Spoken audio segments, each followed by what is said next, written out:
بسم اللہ الرحمن الرحیم۔ پہلے زمانے کے مسلمانوں کا مزاج کتنا اچھا تھا کہ وقت کا بادشاہ ہو، رعایا ہو،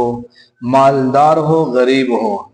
جب بھی اس کو موقع ملتا کسی نہ کسی عالم کی خدمت میں حاضر ہو کر کے علم دین حاصل کیا کرتا تھا، اور یہ بہت ہی اچھا مزاج تھا۔ آج کے زمانے کے مسلمانوں کے مزاج کتنا بدل گیا ہے کہ اگر تھوڑی سی دولت آ جائے، اسے کہیں سے مال ہاتھ لگ جائے، یا اسے سیاست میں کوئی بڑا عہدہ مل جائے، تب وہ یہ سمجھتا ہے کہ نماز پڑھنا، روزہ رکھنا، دین پر چلنا، دین علم حاصل کرنا یہ ہمارا کام نہیں ہے، یہ غریبوں کا کام ہے، مزدوروں کا کام ہے، بے کسوں کا کام ہے۔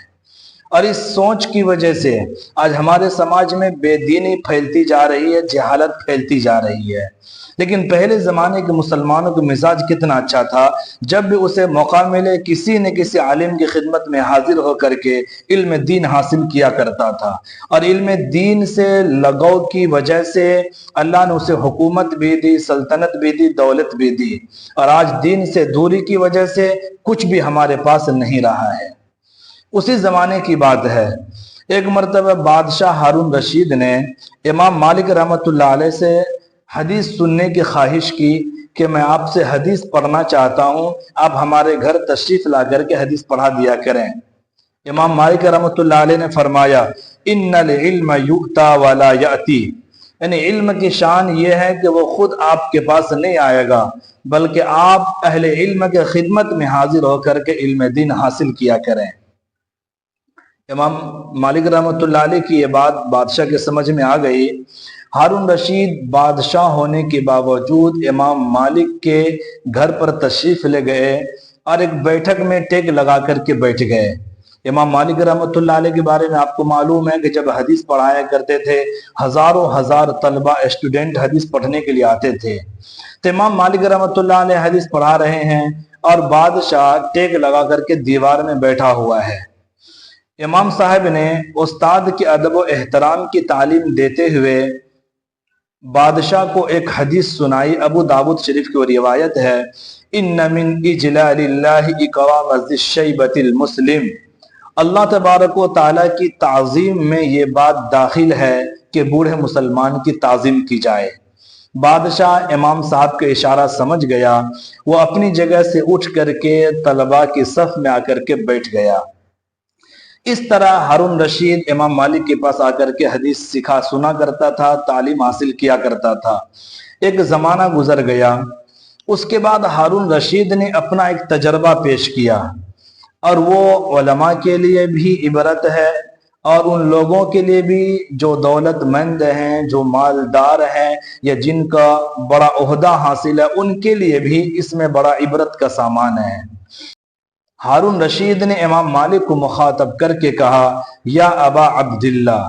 تواضعنا لعلمک فانتفعنا بھی، وتواضع لنا علم سفیان بن عیینہ فلم ننتفع۔ اے ابو عبداللہ، ہم نے آپ سے علم حاصل کرنے کے لیے انکساری تواضع اختیار کی، ہمیں اس علم سے فائدہ ہوا کہ ہم خود اپنے گھر سے چل کر کے آ کر کے آپ کے پاس بیٹھتے تھے، ہم نے یہ تواضع کی تو ہمیں اس علم سے فائدہ ہوا، ہمارا دل متاثر ہوا اور عمل کی توفیق ہوئی۔ اس کے برخلاف حضرت سفیان بن عیینہ رحمۃ اللہ علیہ ہم تک علم پہنچانے کے لیے تواضع سے کام لیا، یعنی وہ خود ہمارے گھر آ کر کے ہم کو علم پڑھایا کرتے تھے، سکھایا کرتے تھے، ہم خود اس کے پاس تشریف لے کر کے نہیں جاتے تھے، تو اس علم سے ہمیں فائدہ نہیں ہوا۔ حضرت سفیان ثوری رحمۃ اللہ علیہ فرماتے ہیں، علم کو اس وقت تک عزت حاصل رہی جب تک اسے بادشاہوں اور دنیا داروں کے دروازوں پر نہیں ڈالا گیا، اور جب علم کو ان کے دروازوں پر ڈال کر کے دنیا حاصل کرنے کے سلسلہ شروع کیا گیا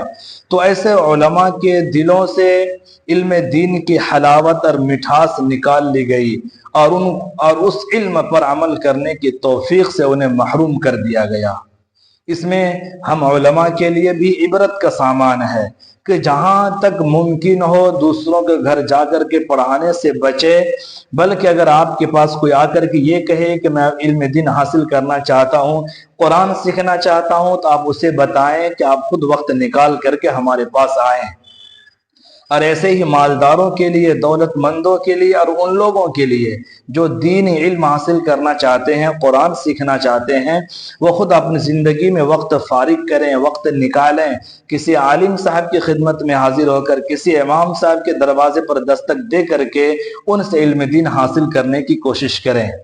اس علم سے آپ کو فائدہ ہوگا،